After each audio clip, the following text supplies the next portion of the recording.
আব্দুল্লাহর কথা শুনে আব্দুল মোত্তালিবের মন ভালো হয়ে গেছে, উফ, সব ছেলে চলে গেল, আবার এই ছোট্ট ছেলে এখনো যায় না, কি আমারে ভালোবাসে। কিন্তু যেই ওই ছেলে কুরবানি হোক এটাও বাপেও চায় না। নওফেলের কাছে গেলেন, ইহুদি এক আলেমের কাছে, বললেন আমি এই ছেলেটা কোরবানি করতে চাই না, কিন্তু সব পালিয়ে গেল।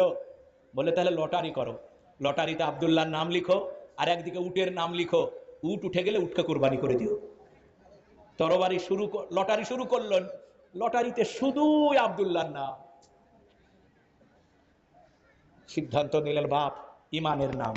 ইমান কাকে বলে? ইব্রাহিম নবীকে বলেছে, ইব্রাহিম নবীকে তোমার পুত্র সন্তানকে কুরবানি করো, এর নাম ইমান। হুকুম এসেছে